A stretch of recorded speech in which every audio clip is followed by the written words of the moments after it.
afternoon, Mr. Dukes, and thanks for joining me. Again, he's the man, the legend who needs absolutely no introduction. His resume precedes him before he even opens his mouth.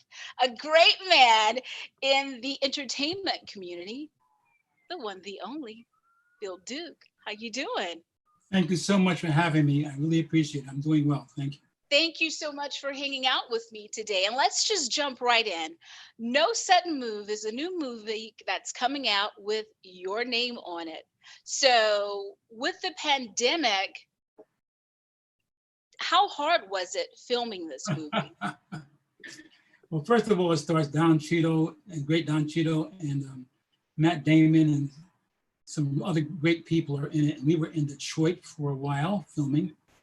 And look, on the film set, you're basically quarantined. No one can come to the set that hasn't been tested. Okay. You're tested sometimes 2 or 3 times a day. And so they have what they call COVID teams. And all they do is go around and test people, keep social distancing, the rest of it. And it's, if you're in a scene, Mm-hmm. you take your mask off and you do the scene. The crew, the staff, and the other cast around you have to keep their masks and shields on. I like that. I like that. You know what I mean? So it's for protection. So when you finish the scene, put your mask back on, social distancing. So they really try to keep the set safe and protect everybody. So it was a different kind of experience, but it really went well. Well, the good news is that it obviously worked. So, the movie actually takes place in Detroit. Tell us a little bit about the storyline for No Sudden Move. Well, I don't want to give away because it's like a mystery to a great extent, but it takes place in 1954 Detroit. Mm-hmm. There are rival gangs, and I'm the OG of the Black gang, and it deals with it being the Motor City and some things that we are trying to get or be in control of in terms of cars. And it's about our fights with each other. And so it's a mystery. It's got action, some wonderful actors. Don Cheadle, he comes off really serious. He's one of the funniest people I've ever met off screen. Uh-huh. Got a great sense of humor. So does Matt Damon. So it was a really good experience. And as I tell everybody, Detroit is changing. I mean, they're really putting a lot of money in terms of renovating Detroit. Oh, that's good. It's really beautiful. The city's becoming more and more beautiful every day. It really is. That's really good. Now, I got a chance to check out the trailer, Bill, and I'm all in for the movie. I can't wait to see it. And you mentioned Don Cheadle. Is this, well, I think this is you guys' first time working on a movie together. Am I correct? Yes, it is. And how was it working with Don? Don is a great spirit, funny, brilliant, and talented, Mm-hmm. very humble. I'm not blowing smoke, but I'm just telling the truth. Mm-hmm. And working with him on the set, he makes you laugh. He does things that make people laugh. I mean, the entire crew and staff, we just loved him because he was such a humble spirit, a brilliant, talented actor, but also a very humble human being.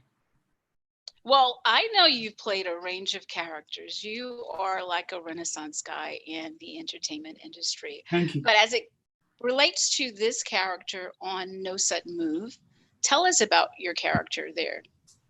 Well, you know, he had to come up through the ranks of his organization, and he's there because how can I say, he doesn't play checkers in a chess game. Okay. He's smart, but in terms of his enemies, he knows where they all live, and he knows where their children go to school. And interesting. Well, let me ask you this, Bill. As it relates to your character in the movie, are there any similarities in your character and Bill in real life? No, don't do that, please. No, I'm consider myself a spiritual person, but Okay. my character, he is not spiritual. He's not kind. If you come after him with karate, he's gonna come after you with a bullet. I love it. I absolutely So this is all good. It's all good, you know. Well, I also know Craig Grant actually starred in the movie, and I think this may have been his last film appearance before he passed away this March. Were you guys able to work closely together in this movie? Unfortunately not, but a great actor, great people, just great human being, you know. But we're losing a lot of people, you know. Yeah, we are, Clarence unfortunately. Williams, I love Clarence Williams. I did a couple of films with him and so on. And he was just a brilliant human being, a kind spirit, and a great actor, you know. Hmm. And we're going to miss him. We're definitely going to miss him. As it relates to No Sudden Move, it seems like the premiere is coming within 2 weeks or so. 17th, Yeah. 18th in Tribeca. So tell us what you're looking forward to. Will you be there, and what are you looking forward to? I'm going to be there, and I'm looking forward to, I always like to see the audience's response, you know, because our response as actors and directors, whatever, that's one thing. But when you get one of the most things that I miss the most is going into theater with people that you don't know and having a common experience. There's something about that that's so human. You know what I mean? Exactly. And so to see this experience start to open again slowly is wonderful. It really, really is. So I'm going there to enjoy that. Then I'm going to Poughkeepsie to see my family. I'm from Poughkeepsie, New York. Poughkeepsie. Yeah, you ever hear of it? I have, actually. You heard of Poughkeepsie for real? I have heard of Poughkeepsie. As a matter of fact, I was just trying to think. I was watching something on television yesterday, and it was an actor, and he said, "I'm from Poughkeepsie." And I'm like, where is Poughkeepsie? Whoa, I wonder what actor that was. I don't remember. It was last night I was watching something, and I'm like, where is Poughkeepsie, New York? Never heard of it.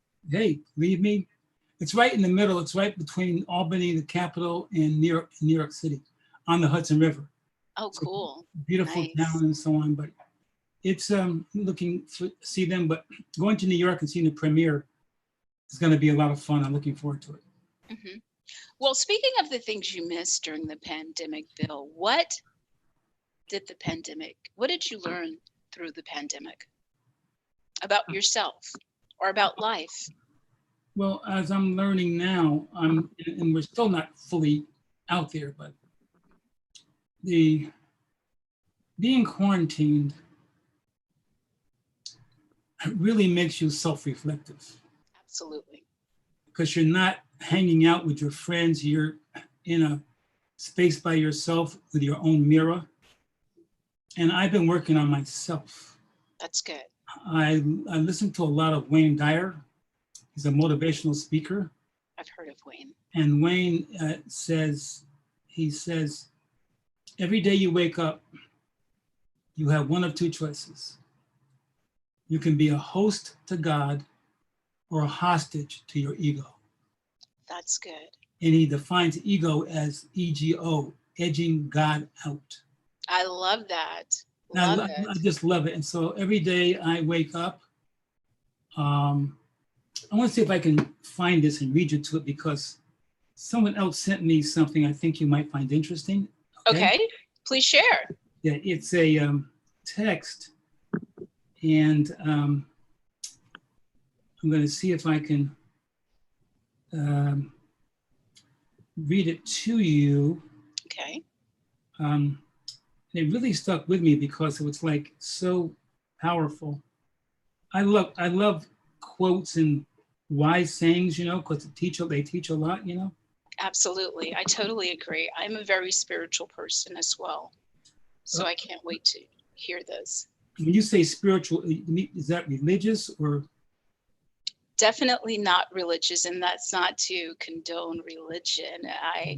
As I've grown as an adult, I've become more spiritual. I'm from the South, and everything here is about religion. And I think there's a difference between religion and spirituality. I agree. Yeah. What part of the South are you from? Baton Rouge, Louisiana. Ah. Well, it's like I've been to Louisiana, New Orleans, Louisiana. Uh-huh. I've never eaten so much food. The food there is like, and I'm a vegetarian, vegan.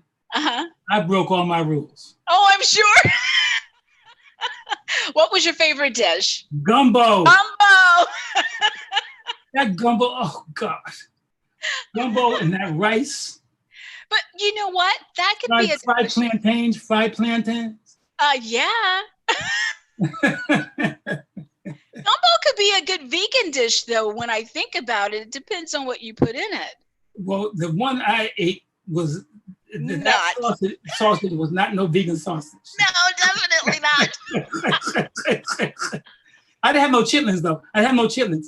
Oh, would you eat chitlins? No. Come on, Bill. No. Don't take it personally. Bill, don't hate on the chitlins, Bill. You telling on yourself right now. You know that, right? What am I saying about? You're telling on yourself right now, okay? That's what I'm going to say. Anyway, I was going to read, before we got to the chitlins conversation, I was going to read a spiritual quote. Okay? Yes, absolutely. How do we go from that to chitlins? I have no idea. Anyway. I'm sorry. Okay, here we go. Reading. One evening, a Cherokee elder told his grandson about the battle that goes on inside of people. He said, "My son, the battle is between two wolves that live inside us all. One is unhappiness. It is fear, worry, anger, jealousy, sorrow, self-pity, resentment, and inferiority. The other wolf is happiness. It is joy, love, hope, serenity, kindness, generosity, truth, and compassion." The grandson thought about it for a minute. Then he asked his grandfather, "Which wolf wins?" And the old Cherokee simply replied, "The one you feed." That's good. Isn't that a good one? I was going to say you decide. Absolutely. Isn't that a good one? That's the one really you deep. I feed. love that. Yes. Every day we feed one of them, right? That's very true. And I try to feed the one with compassion. Yes, me too. Yeah. Sometimes I slip back into others, but yeah, but that's only because we're human. We're human. So You're right. We're not perfect. You're right. Yeah. I love it. I love that. Thank you for sharing. My pleasure. Now, on a more personal note, since we're here already, are you a good cook, Bill? Like, you look like you can whip something up in the kitchen. I cook well. My mama and daddy taught me how to cook and how to survive.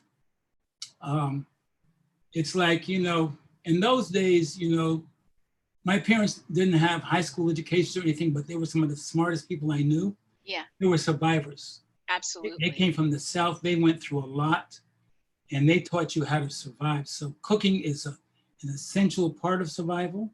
Mm-hmm. And they even taught us how to garden. Nice. Do you have a garden at your home? No, unfortunately, I live in a condominium and I don't have a garden. Okay. But they taught us how to grow things. When we had dinner, they said, go out and get the potatoes and some tomatoes and some corn. Mm-hmm. You go out in the backyard, you pick them. You have never tasted a tomato, like a tomato that comes from the earth fresh. Yeah, absolutely. Do you know what I'm saying? Yes, I do. It's a whole different. So anyway, yes, I cook. I'm sorry. Okay, and let's move to, and we're going to go back to No Set and Move in a moment, but since we're having this casual conversation, yes. Out of all the characters you've played, which would be your favorite, and what movie was it? Wow, that's a hard one. Oy, oy, oy. No, I say ay, ay, ay. I'm sorry, ay, ay, ay.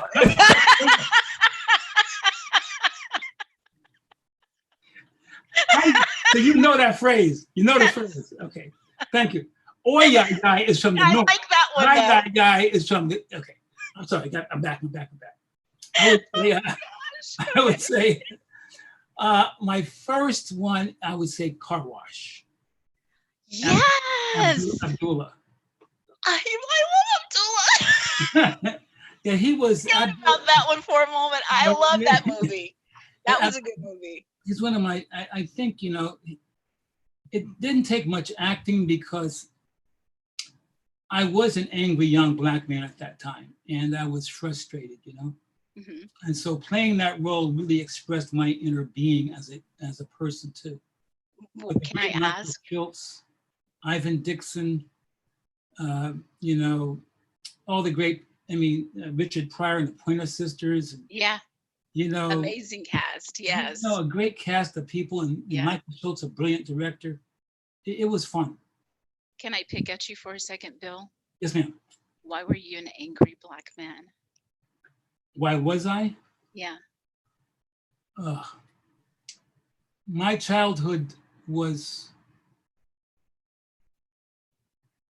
a lot of good things, but I grew up in segregation. Mm-hmm. When you grow up in segregation, there are things that you experience. Yeah. And you try to let them go, but they stay with you because they hurt. Kind of like post-traumatic stress disorder. It's exactly what it is. And so I was frustrated, angry, everybody talked about the system changing, but it wasn't for the people that I knew and I hung out with. And so, frustration. Gotcha. You know what I mean? Because it was a politically interesting time, a lot of talk, Mm-hmm. but the results in terms of our community, I didn't see much change. Mm-hmm. And that made me angry. That makes any sense. Yeah, it makes lots of sense. Because we suffered. We suffered. When I say suffer, I mean, it wasn't good. Yeah. Well, have you released it?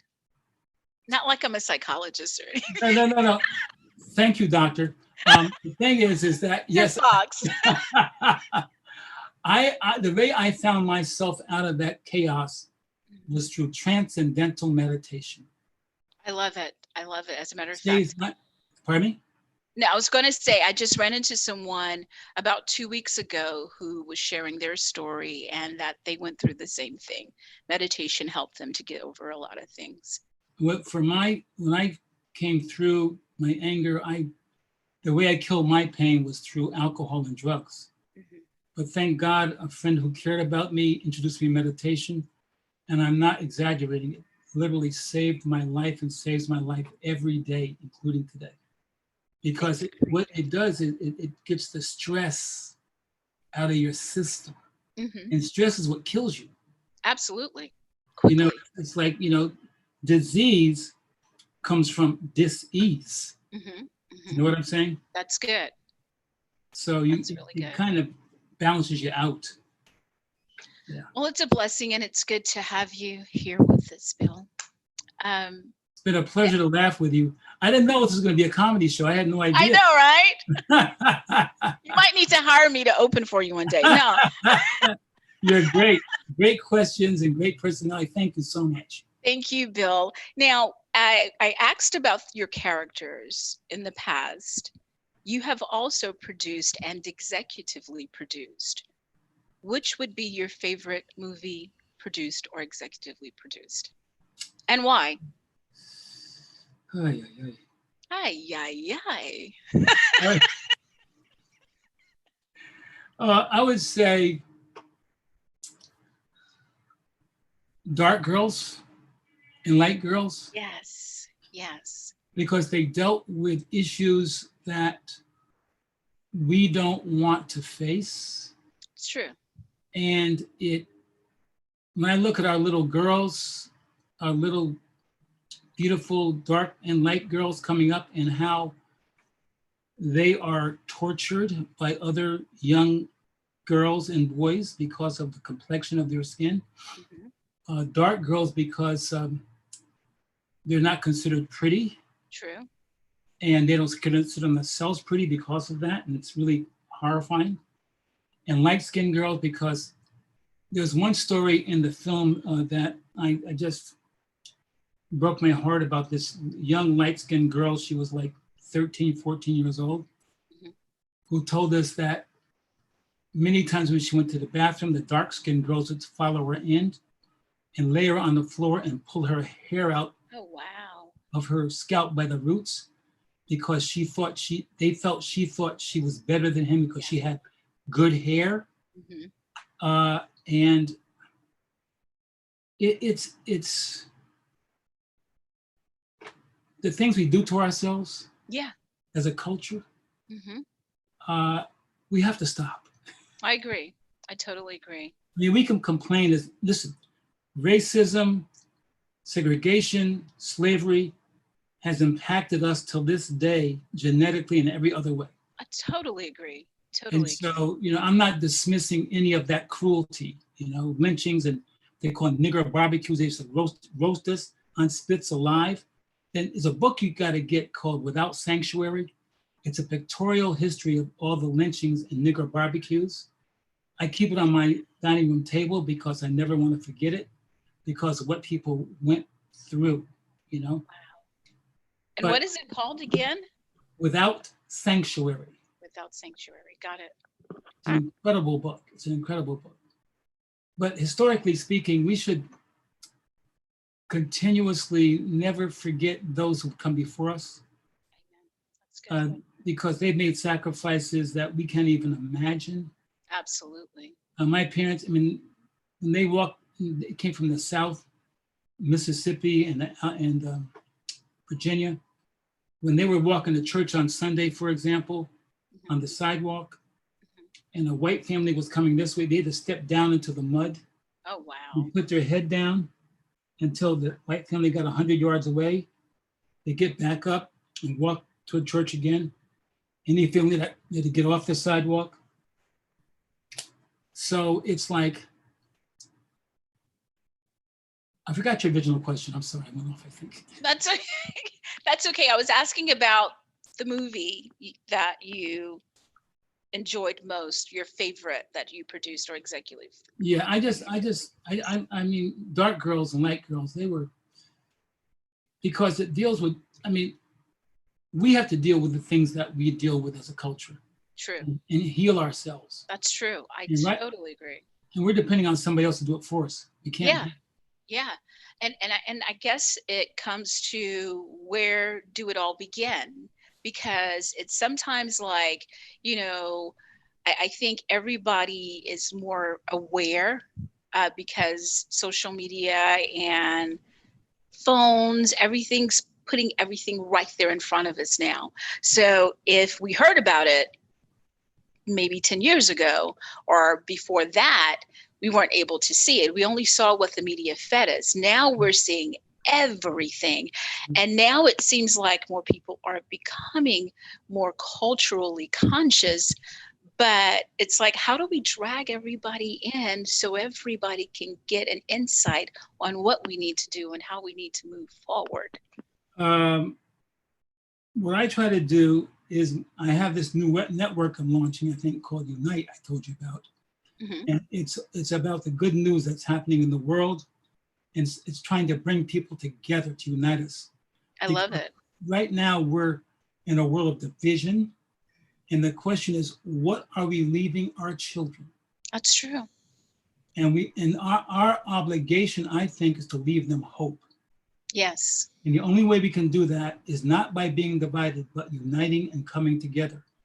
Absolutely. That's the only way. There are good people around this world doing good things, but you hardly ever hear about it. All you hear about is the disasters, the floods, the hurricanes, the killings, the mass shootings, the coronavirus, and all that's real. But there are other realities too. There are people, there's a program I watch every year on CNN called CNN Heroes. Yes, love it. I love CNN Heroes. Yes. I love it because it shows you the people that are doing good things. So anyway, that's my long spiel. Okay, Bill, I see you sitting over there with, is that a Sigma hat you got on? Don't hate. There you go. I love Sigma men. Some of my friends are Sigma. I thought I was low. I felt a little hate vibe. Hate vibe? Absolutely not, Bill. Absolutely. In that case, okay. All right. In that case, okay. Thank you. I love it. when did you pledge, Bill? And where? I'm in LA. I'm an honorary member with Ben Cool. Green and some others, and Blair Underwood, and we just got in like a few months ago. I was about to say, I think I saw that in the news. Absolutely. So we're happy to be a part of it. Great organization. All right, cool, Bill. Mhm. Bill, Mhm. shoot, being all cool over there. I'm trying to be like you when I grow up. You know what I mean? Trying to be like you. No, I want to be like you when I grow up. I was gonna ask you a question. You ever hear of a card game called Bid Whist? I've heard of Bidwits. Yes, I've never played it, but I've heard of it. Okay. It's like spades, but it's like a way up. Why'd you ask? You going to teach me how to play Bidwits? Let me tell you something. I teach everybody I play. You're going to teach me on Zoom how to play? I teach everybody I play, I teach, okay? So you can beat us, right? I'll beat you till you confess the things you didn't do. Can't, Bill, I can't. Oh my God.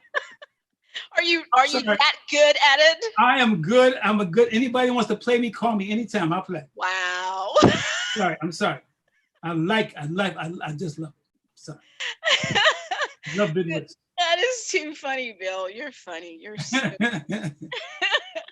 Now, Bill, I know you've written books, you've produced movies, you've starred in movies. Is there anything you haven't done in your lifetime that you would love to do or you plan on doing?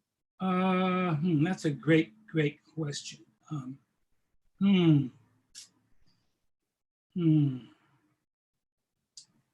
I like traveling, I like traveling. I've been very fortunate to travel to different parts of the world, Uh-huh. and there's some places I still want to go. And so it's like, I want to travel. I've not been to Spain. I want to go to Spain. You been there? No, I haven't, but I have a question. Have Yeah. you been to, is it Santorini? Hmm? Santorini? Have you been there? No. Oh, you have to. I haven't been either, but I plan on going. You have to see the pictures. The pictures are breathtaking. Wow. It's in Greece. It's beautiful. Wow. Okay. Yeah. So I'll check that. I'll check that one out. I'll check that one out. Where else would you like to go? God, Brazil. You've never been to Brazil? I haven't either, but guys love to go to Brazil. Not for that reason. Not for that. See, there you go. Okay, you know something? This interview is coming to a close soon, and it was lovely being with you. Oh my gosh, Bill! It's lovely being with you, but I have to go to another interview now. God bless your little heart. Okay. Love you. Okay. Wait, Bill, don't go, Bill. Okay, I'm gonna be at 10:30. I have another interview. About 2 more minutes. Go ahead. 2 more minutes. Okay, Bill. Okay, so what are you working on in the future? What can we look forward to? I have a couple of documentaries I'm doing. What is a Man? What is a woman? I'm working on a couple of feature films which I'm developing, and so it's like I'm still working, thank God, and I enjoy what I do, so I don't want to stop. So, and I got my books coming out. My autobiography is already out. Bill Duke, 40 Years on Screen Behind the Camera. My network, Unite, like I told you about, is going to be up soon.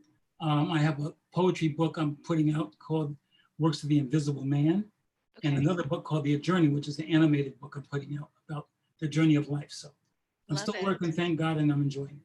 Absolutely. So if anyone wanted to follow you on social media, are you actively on social media? Do you work your own pages? How can they follow you? Other people, you can go, Instagram, it's Real Bill Duke, Real Bill Duke, realbillduke.com, on Facebook, and for my foundation, DukeMediaFoundation.org, DukeMediaFoundation.org. They can participate, they can see what we're doing, and also they can donate dollars. So thank you for that.